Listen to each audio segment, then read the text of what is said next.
Hi, everybody. It's Alex Jarett with Technology Executives Club, and I'm really happy to introduce you to Stan Hammond.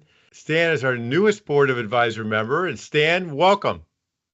Hey, thank you very much. Glad to be here and glad to be in the group of advisors and looking forward to it. Yeah, me too. And Stan and I actually know each other from way back. You were in St. Louis at the time, Right. and now you're at a company called ServiceNow. I'm just gonna see if I get this right. Looking at your LinkedIn profile, you're the by the way, everybody, if I look over here, that's what I'm doing. You're the senior principal platform architect over at ServiceNow. You're in the East Coast now, I believe, in Arlington, Virginia. And Right. then, but before this, you were chief IT cybersecurity engineer and architect. And before that, you were enterprise director, IT cybersecurity. I've seen a trend here, cybersecurity and chief IT Spectrum. And before that, you had these really big jobs, group CIO and CISO at GKN Aerospace.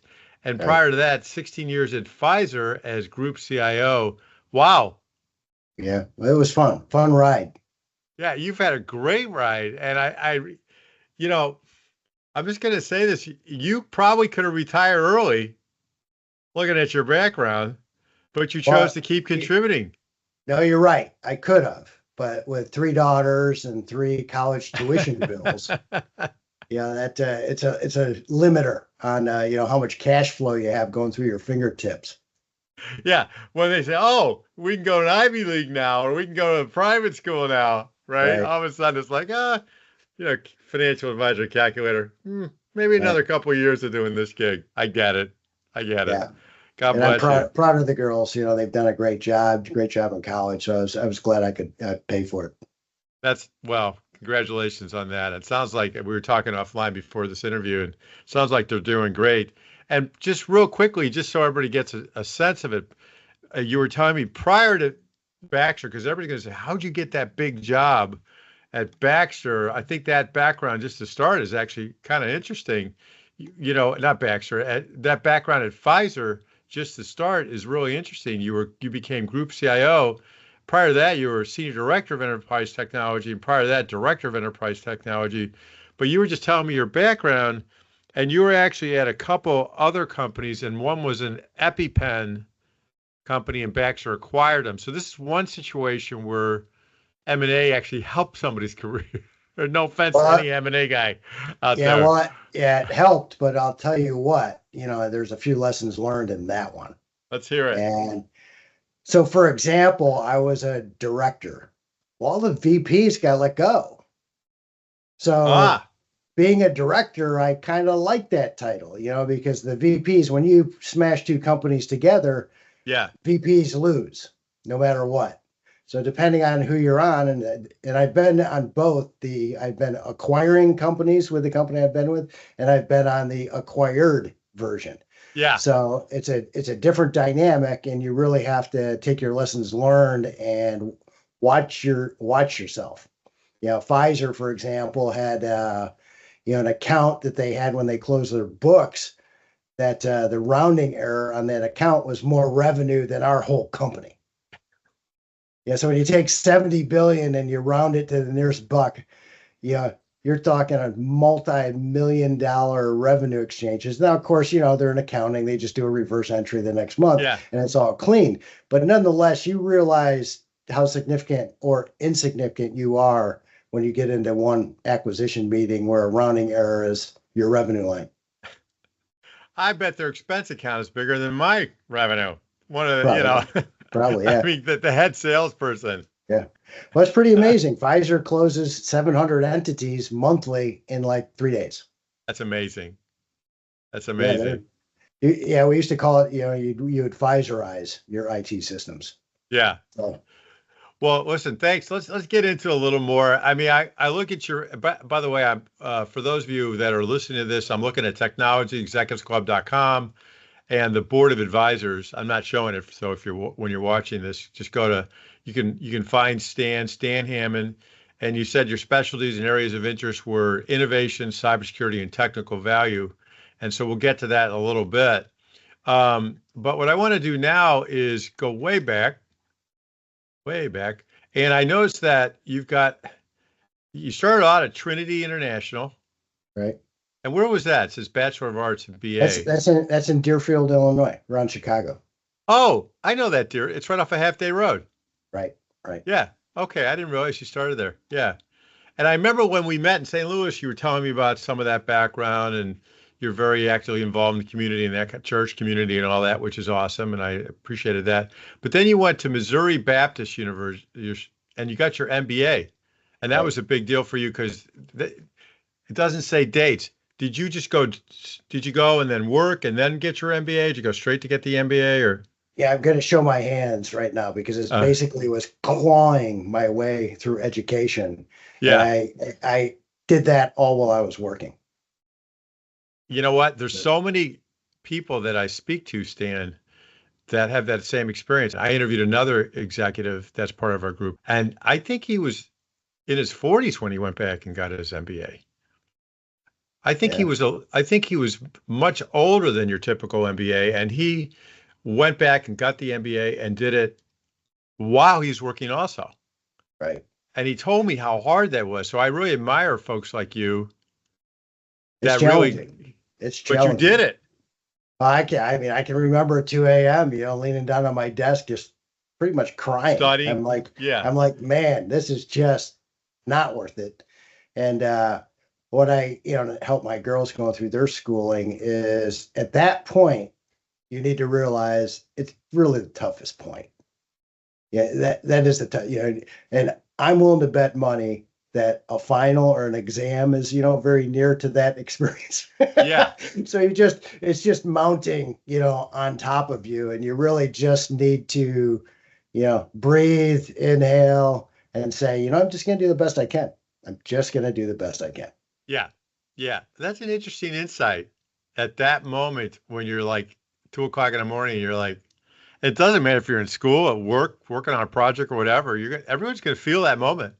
Oh yeah, and that moment really, I think, is where leaders are made. I think in that moment, Yeah. tenacity, perseverance is all made. I mean, I did a little work with the SEAL teams, and when you get to that point, is when most people go through SEAL training, quit, and they ring the bell. But it's that point that is really the difference. It totally is. I totally get that. I obviously not in the SEALs or anything. I admire all the men and women who do that. And to just be able to keep persevering. I'm a SEAL of a different color because I'm an entrepreneur. Mhm. And believe me, there are those moments. Oh And yeah, I don't care who you are, how big your company, how much everybody that's an entrepreneur that's successful has felt those moments, trust me. yeah, yeah. You just And stand up and keep going. It's a one foot in front of the other type of yes, philosophy. When you get feeling that way, just no, wait, get rid of the noise and just what's the next step, and then just let me take the next step. well, I'm glad we got into this because you've had such a successful career and it sounds like this ability to keep persevering was actually extremely helpful to you. Oh yeah, yeah. I had a big awakening when I came out of college, went in sales. That's what Yeah. everybody told me. Hey, go in sales, make all this money.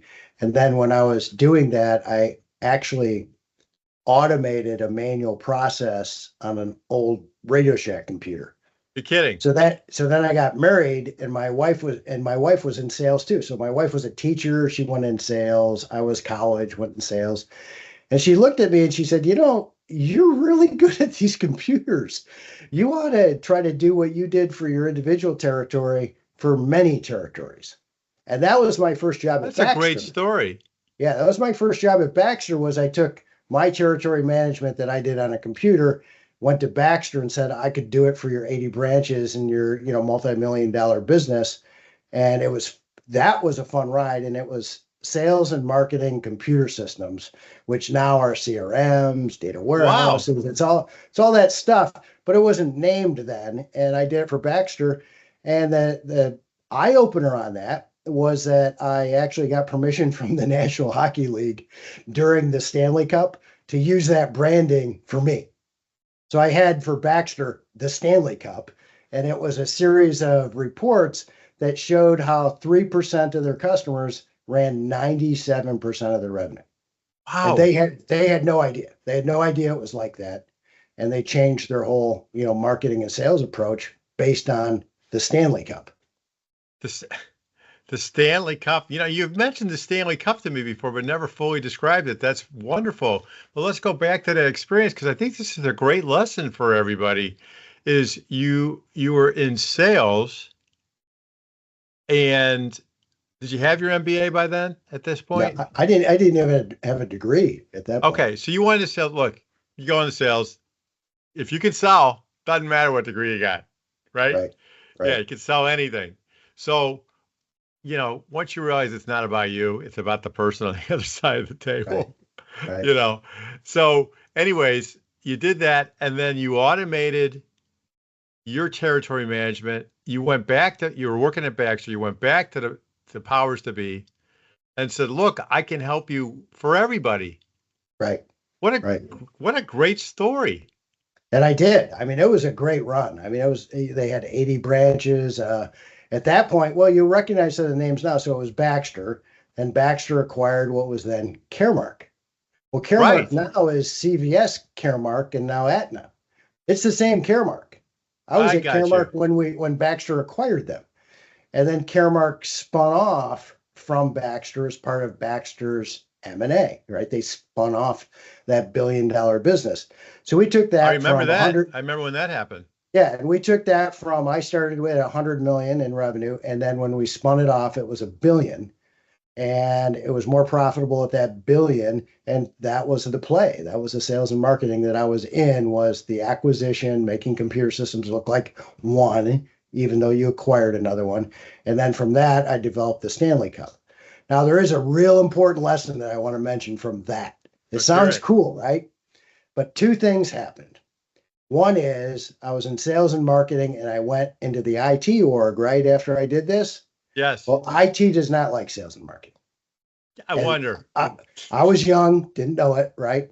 So I get in there and I start innovating, and they really didn't like me. So when that spun off to Caremark, they had me out on a branch doing an executive information system as one person, and they cut me out. I was gone. They laid me off. So, and my group was still in sales and marketing, but I was trying to expand and help everybody. Well, that wasn't the case. And there's one real fundamental reason why that happened. The Stanley Cup is me, right? Now you got to play the team. The team wins. And the Stanley Cup was not a team thing. So that lesson learned I took, and really after that is when I started looking for the director of IT. I'm That's like, really interesting. I've got to turn this into where I run the full IT stack. So then when I'm innovative, I can innovate and help the company sell more. But still, how do you jump from that to director of IT? Where was your first director of IT job? That was in St. Louis. Okay. St. Louis for a couple hundred long-term care facilities. We did therapy for them. Okay. So you worked for a long-term care company. Right. And how do you jump from that role? I guess you had enough IT experience because you were doing, it sounds like you were doing innovative work with the CRM. But how Right. do you go from that to like all of a sudden, yeah, we'll give him the full stack? Did you already have, like, if I look at your certifications, CSA, CISSP, Yeah, ITIL, that's MBA, was more. that Yeah, later? that's later. So really, what was happening there is I got my 4-year degree. Yeah, I got that, and I got every computer certification for every language they'd send me to. So I that's a developed, great insight. yeah, Certifications. yeah, Yeah, I developed. You didn't typically get certified then as big as it is now, but I had multiple languages, and they were the key languages of that company. So I could literally have a team and myself and do anything within that company because we learned the languages they had. that's interesting. And you're young and you pay the price, right? I can remember work weeks where, I can remember, here's one simple project. We acquired Caremark. Caremark ran their territories by zip code. Baxter ran their territories by county. So do you Yeah, know that there are just over 3,000 counties and there are over 40,000 zip codes? I sat on my kitchen table all night and correlated what counties and zip codes correlate to each other. And then what I did is I took that back to work and completely ran territory management and the commission plan because I had the mapping. Wow. And I get it. And it's funny. I live, in Virginia now, and Virginia is one of those where counties and cities are different than everywhere else in the country. It's only Louisiana and Virginia that are a little different in their political setup. So that's what I had to get through. I had to find out, here I am in the Midwest in Chicago, and I'm looking at Virginia, and I'm like, how do you figure out Virginia? It's kind of weird. How do you figure out Louisiana? It's kind of weird. Well, the French had Louisiana, and they did it differently. And then the English had Virginia, and they did it differently. Is that right? Yeah. Yeah. Oh, you picked up some things. So that's a great story. So now you're director of IT. I think I just wanted to highlight the certifications is a really wise strategy. So whoever's watching this, write that one down, because I interview a lot of people and I see that over and over and over again. Certifications are a great way to enhance your career. And I see a lot of people doing that. Like there's different certifications for AI right now. Obviously that's a hot one. But you don't have to necessarily have to go out and spend 100 on an MBA or whatever your number is, depending on what kind of school you go to. You can rise with certifications. Now, it helps, I think, if you get an MBA now to really go into upper management. But you don't have to go from one stage to the other. Well, that's really interesting. Go ahead. Yeah, quick pitch on education is that when we're talking right now, we're probably in around a 1990 type time frame, right? Yeah, you and I. So if you bounce out into the SAIC, right, like 2018 timeframe, now I've got an MBA, right, at that point. And at GKN, we started a security program with the Department of Defense. So the Department of Defense required a CISSP to get in the classified program. So that's when I, got that way and got in that program, started that program. And then when I got the job at SAIC, I not only had that credential for SAIC, but I'm around the leadership table and they're hiring someone new. So all of a sudden I find out, remember the old saying of, the checkbox, right? Like, yes, he has an MBA. So I'm sitting at the leadership table and it goes around, we're looking at so-and-so. And it was, do they have an MBA? And then I realized everybody at that table had an MBA. Had an MBA. Yeah. I hear you loud and clear. So if you want to go there, as I think about it, there's only a couple people I've interviewed that are really high in an organization that don't have some type of master's or MBA. Right. It's just, and many people tell me that continuous education is a key. It sounds like that is for you too, or has been. Yeah, really, I'm always learning. I've got 3 certifications right now that I'm going for. So is that right? Yeah, it's always out there, and you always have to do it. You always have to get good at whatever company you're in is doing. Mm-hmm. Being good at what they're doing, it never hurts. And you can pull a lateral job, or you can just do something different sometimes. If the cards aren't right at a particular time in your life, if you're a linchpin in the company, you're a linchpin. They need you. So you've got a couple different options. So let's switch gears a little. I want to talk about, I've known you for a while, but we started working together just recently once you joined the board. And I sense from you very process and very discipline orientated. Because I think I am. You're very organized. Huh? Well, once I get into a group, you realize that, right? You don't really necessarily know how organized you are or how persistent you are until you get around people that aren't. So, back to, you want to work for a company or an organization that's, somewhat similar in culture with you, because that's the result of a lot of conflict if people aren't kind of working the same way. Well, no, I think it's admirable. Actually, I actually think those are really good qualities.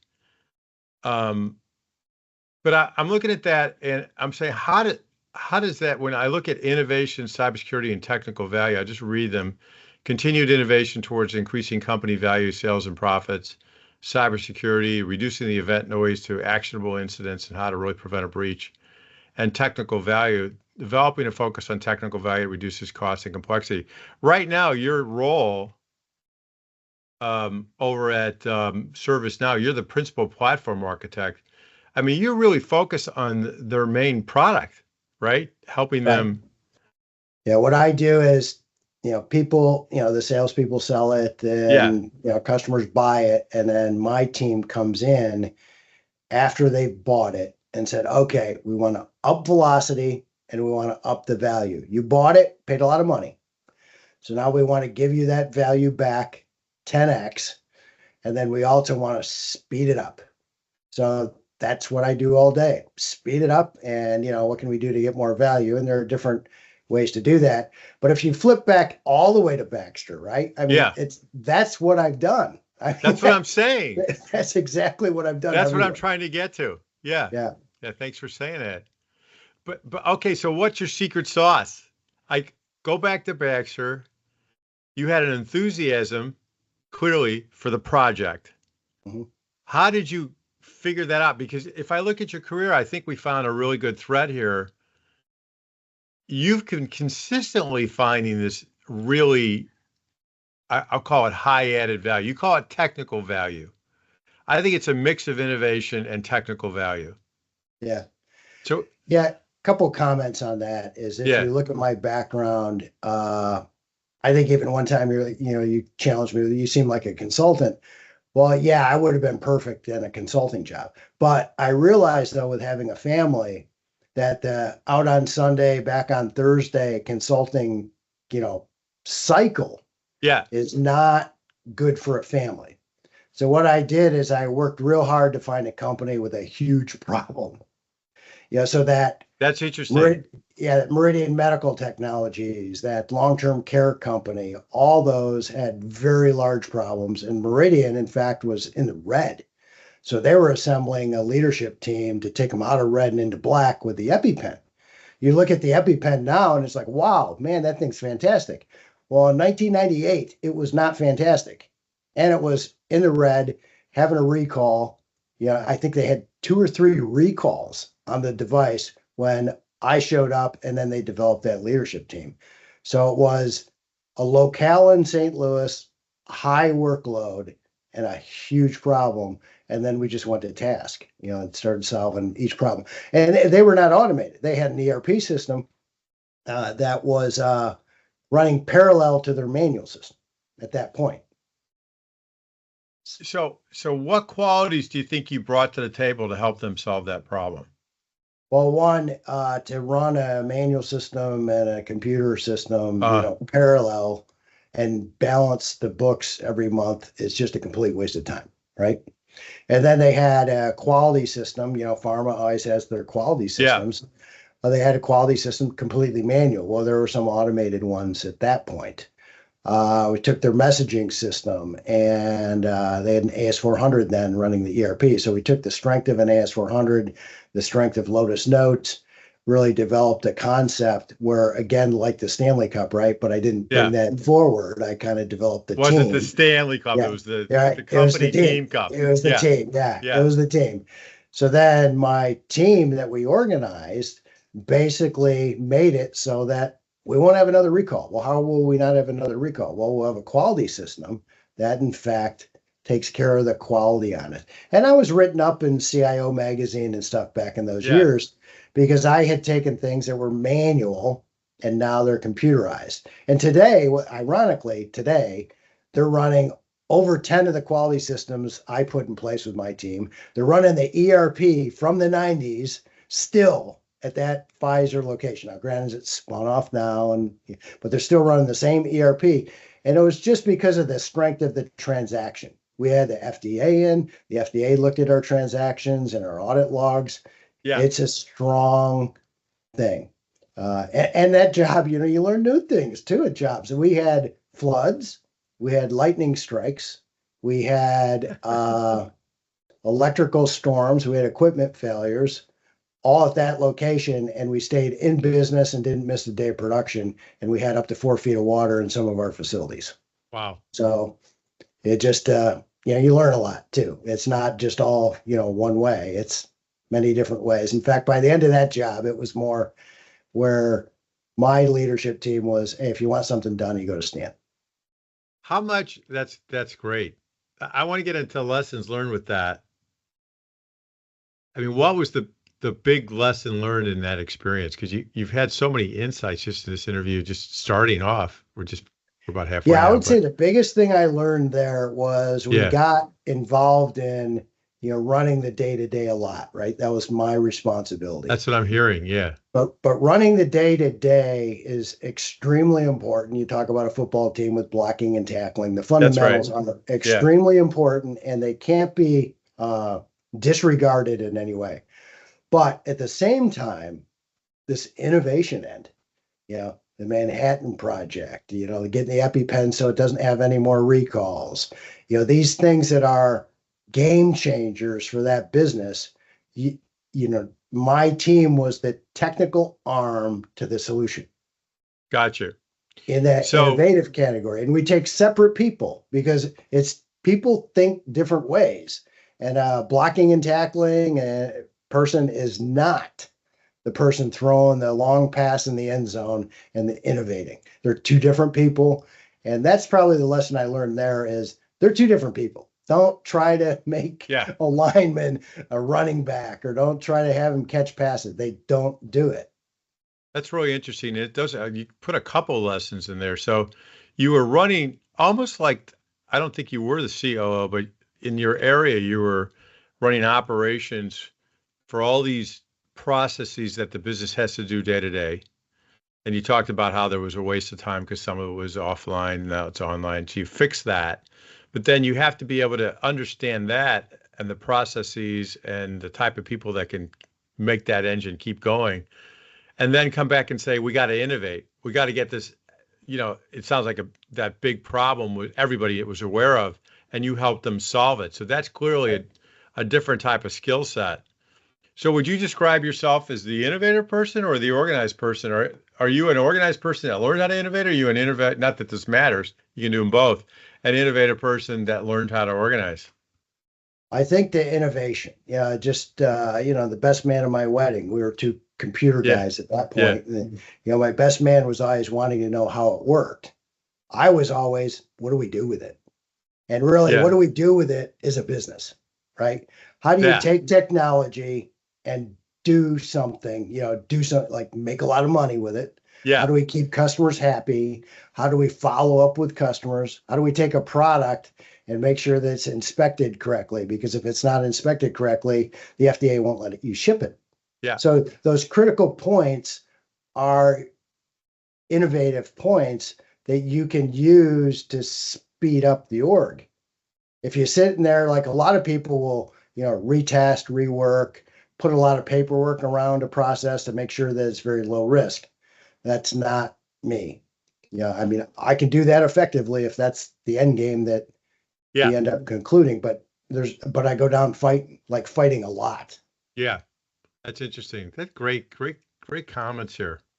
All right, let's switch gears a little bit. Let's go into the world of cybersecurity. I mean, how did you get into that? Just by the role of being a CIO, director of IT, and then you just started getting a bunch of certifications, and one thing led to another? Or is No, it? no, no. It was very well organized. Yeah, It was basically I had found a way, and yeah, this was so the innovation in hardware and infrastructure was to virtualize everything. That was about 2006, right? got Right you. in that time period. So I basically refreshed my hardware with all virtual stuff, saved God knows how much money, on that whole program. And then what I would do is I would lock in the virtual machine into the version, into the pharma system that was meeting the FDA requirements. So Yeah, I was locking it. So then when all the hacking started, yeah, the solution from the vendors was basically you have to keep your software upgraded. Well, I wasn't doing that, right? I had saved a lot of money by just running an owned system as a particular time to meet the regulation. got So it. now I had to do all these upgrades, legitimately so, right? To keep the cyber footprint current and bring in firewalls and bring in all this stuff. So I ran the full IT stack. So this gear started coming in. So what I basically did is says, okay, if I'm giving into this, now I've got a different cost jump of IT. So I've got to present that to leadership that hey, it's going to cost more. The cyber thing is going to cost more. Yeah. So as I brought it in, it was as effective as other stuff we were working on. And with the DoD, our product was on the munitions list for the DoD. So we're under Oh, audit from the FDA and the DoD for the atropine injectors. And then the EpiPen was FDA inspected, and FDA came out with regulations on computer software and computer signatures. So you had to be into this stuff. So I got into it. And then when Pfizer acquired us, we firewalled Pfizer because our DoD business had to be US persons, whereas Pfizer was global. yeah. So, fortunately, another lesson learned there is I got lawyers engaged on the regulation. It wasn't Stan Hammond, the IT guy, that said this is the way to design the system. It was Stan Hammond, the IT guy, and the lawyers and the regulation that were saying we need to do it a certain way. Mm-hmm. So I ran the full IT stack for a subsidiary that sold to the DoD. So in that, you got a firewall. And then you got a firewall from Pfizer. Pfizer has global entities. So in essence, you can have someone from China on Pfizer's network doing transactions perfectly legitimately. Yeah. And then, so I've got to firewall them like I firewalled the internet. Then it got into where multiple internet connections at a company was a bad thing. And it was, right? So now how do you consolidate internet connections? How do you keep a cost-effective network going? And all this is kind of that cyber equation. So then at Pfizer, I went over to GKN, and GKN in the aerospace business had a similar thing. But GKN, their big problem is that they were trying to bid on a new program. So in bidding for the new program, they had to stand up this security area for the program. So hear the word SCIF. So the SCIF is a secured area that only people with security clearances can go in, and it's not even firewalled. It's air gapped. So we stood up that program to win the bid. So in that, I got a security clearance. So by the way, everybody, that's GKN Aerospace. right. So cool stuff. And they were a UK company. So again, you had to firewall the UK company away from the US company. So very comparable to Pfizer to do business with the US DoD. So standing up a program, and then the DoD has requirements for security clearance, requirements for a program. And that's when I got my CISSP. Got you. And you just kept going because the next role was Spectrum, which says Enterprise Director IT. I mean, the projects that you talk about are so cool. You've worked on some really cool projects. I don't always it's fun. Yeah. And in Spectrum, the old charter, Spectrum, their problem was, hey, we just acquired these two other companies and they're bigger than we are. So now we need to take these three companies, make them one and make them secure. And they brought the cyber teams into St. Louis. So it was an opportunity of me again with my family living in St. Louis. Yeah. Hey, this is kind of a great gig if I can get this going. So I ended up running the cyber consolidation projects for Spectrum, which was, like a $13-14 million budget to orient all the cyber with one system, one methodology, one process, one change control. And it was a lot of fun. It was a lot of fun. Now that one only sits at about a year because that's when my daughters out on the East Coast said, hey, why don't you move out East? We're going to buy real estate out here. So that was kind of my change in my path, was more a personal family thing. So that sort of got you thinking, okay, so previously I heard a couple threads here I think are huge lesson learned. The first one is, and you said it right at the beginning, you learned how to find and solve big problems. Right. Now that, and I heard that right up front when you were in sales, and what was the company you were at early on? Baxter. At Baxter. Caremark, yeah. And you went after that big problem and helped them. And every time you've talked about a company here, you've talked about big problems that you're solving. And so that was sort of your strategy in finding new roles, was say, who's got a big problem I can solve? Right. which is kind of cool because you're not afraid of these big problems. No, they're You're going fun. after them. Yeah, it makes it more interesting to go into work, right? If you're solving Yeah. a big problem. Yeah. And you help a lot of people. You do well. So that's an interesting thing. The other thing that I've heard you said, and I know this because I know you, is that you haven't lost your compass along the way. You mentioned your family multiple times, and I know you from talking, you're very involved in the community, church community, and your background, your original educational background. So you're still very active in the Right. community. I know that. Right. Right. And I think that's wonderful. So I think it tells anyone someone's either beginning or in the middle of their career, you know, don't lose sight, right, of what you're here for. Right. Yeah. Exactly. And what the priorities are.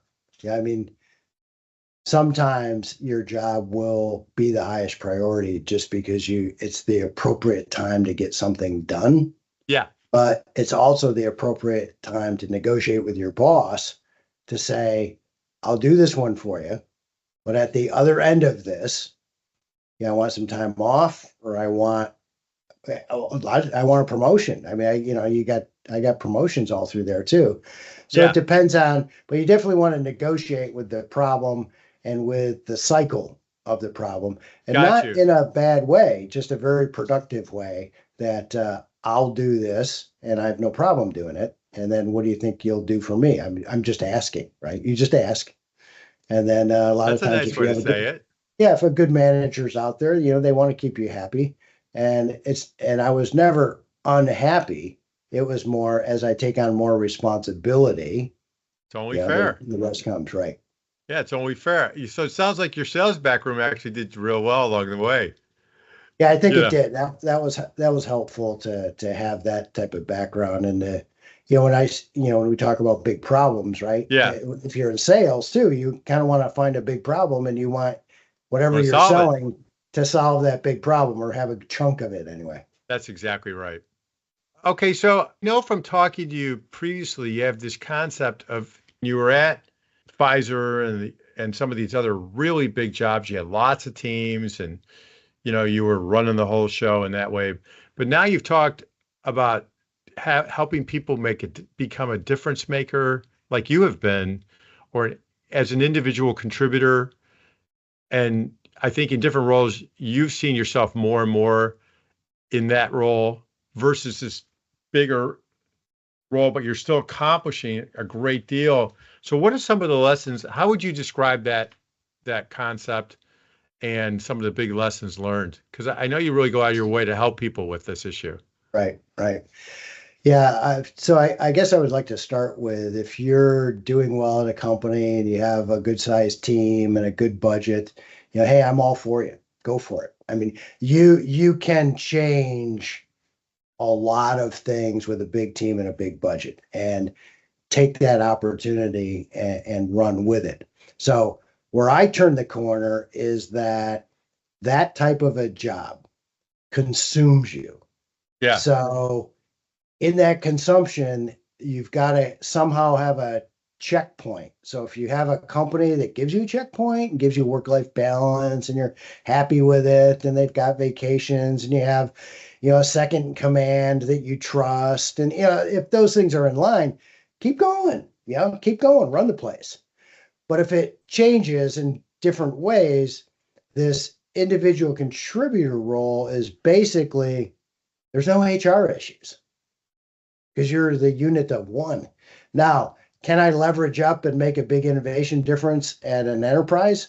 I can't individually, but I can help people that are in that position do it better, do it easier, do it faster. Hmm. So my current role is basically just that. I'm dealing with government agencies that have over 100,000 workers, in some cases, millions of devices. And how do you control and how do you make improvement in that type of environment? So the company I'm with is basically playing in that space. So to play, I'm on a team that helps do that. Now, the difference that I do is I've done it before. So, for example, we're on a call today, Yeah. right? And at GKN and at Pfizer and at Baxter, every organization, all of them that I worked for, I helped save millions of dollars in software licensing. Very common part of the job. Yeah. Well, and I said this to a customer today. I said, I've done this the hard way, and I want to help you do it the easy way. Because when I did it the hard way, I would have given my firstborn away to do it the way that my current company does it now. And you already bought it, you already own it, but you haven't implemented it. So how can I help you implement it? And it's not something you can do in 1 or 2 days. So it's on the queue for 2025. I'm just saying, got 6 months of 2024. There are a few critical items that if you do them now, you're going to come out of the gates screaming in 2025. Mm-hmm. And that's from all the experience. And that's worth a lot of money. And they spent a lot of money for, in essence, right now, shelfware. Mm-hmm. And we don't want that as a company. We want people to buy the software and use it. Mm-hmm. So that's part of the individual contributor role. When I was at SAIC, as the cyber engineer for a $2.5 billion program. So we had 800 people on that team, contracted out with the state.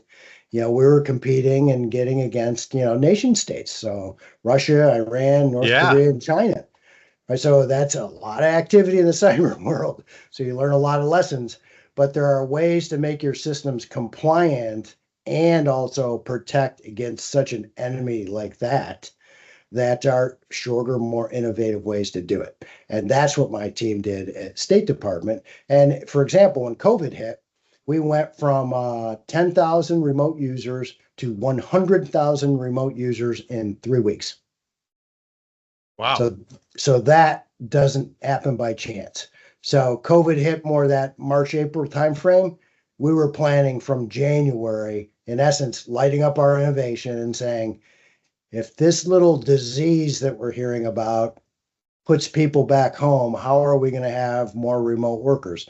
And more remote workers was already a general trend, but 10,000 to 100,000, the State Department flew people back in private jets from all over the world. So it was an effort. So again, we did the technical side of enabling them to work remotely for all that time. I had, one person on the project team I was working on. She's like, I don't know what I'm going to do. I said, what do you mean you don't know what you do? You just go out and buy a laptop and, you work from home. She goes, I don't have a laptop. And I'm like, you don't have a laptop? She's like, no, I always go in the office. And to me, so somebody says that in 2020, to me, who has worked from home since the 1980s. Yeah. But it's coming to, where they are and then helping with the problem of where they are. And, one lady at the Pentagon, I helped her buy a laptop. Hey, it's not my job, but I helped her buy a laptop. Yeah. And, she went and moved on. And I think she came to a party a few months ago. She's like, man, that was so great how you bought me that laptop. But that's in a small scale. So the bigger scale is, in fact, how do you take this enterprise software and scale it and take a cloud application and scale it so that you can do what you thought was impossible a week or two ago? That's amazing. That's great. Well, let's wrap it up. I want to give you an opportunity to, if we missed any lessons learned, and these are the areas that you like to help. So obviously, folks, this is part of the role. Stan, in addition to this interview, is going to do some other segments with us and in these areas. But you can reach out to Stan, through our site and connect with him on LinkedIn. Or specialties in areas of interest include innovation, cybersecurity, and technical values. Or anything that I haven't asked that you want to make sure we get out there that is sort of your big lesson learned on any one of these areas that you're like, hey, this is the one last thing I want to share. Yeah, there is. And I think we've shared it, but just to reiterate it, you really need to work with your boss and the leadership within the organization you have to be clear on what is the most important thing to do. Uh-huh. And then to reverse engineer the most important thing on different ways that you can do it. And that takes innovation to figure all that out and work as a team. There are lots of people that are better than, me, that's for sure. And team up with them and go for it. But to try to get your direction clear, because there's a lot of noise. We talked about cyber. man, is there noise in cyber? Yeah. You know, is there noise in an IT portfolio? I mean, I think at Charter, we took 3,000 apps to 1,500. So that means 1,500 noisemakers, you know, until you get it pared down. Yeah. So pare it down, get the focus extremely high, and then listen to who your customer is. And your customer could be someone on the inside or outside, just to find who are you really helping, and then what does your leadership want to do, and keep that focus extremely high. That's a great insight. And I got to tell you, that can work for whatever role you're in. I've been rereading this time management book, Stan, for like the fourth time, and it's exactly the same message, which is what is your real goal? And what are the things that you must do and prioritize them? And I listen to all the meetings that we have with you're in the peer advisory group with the CIOs and your peers. And they talk about that too, is that you can't get everything done. Right. So you have to focus on the items that are going to give you the areas that are going to give you the highest return. Right. I mean, what are you in business for? Right. Serve other people and get the highest return for the shareholders. And the only way to do that is, like you said, is to identify what those key things to do are. And it sounds like you grasped that really early on in your career. You had that enthusiasm, you went after the problem, and you just kept doing it. Yeah, and I want to mention, this isn't like task orientation. This is just, clean your mind, to get it where you need it to be. But relationships are more important than things. Just like Alex mentioned, I've known Alex since probably before 2015. Yeah, we've known each other for a while. My boss from Baxter, I still keep in touch with him. I mean, we're talking like 30 years ago. Yeah. I've got lunch in a couple weeks with my boss from SAIC that I have not been there for over 4 years.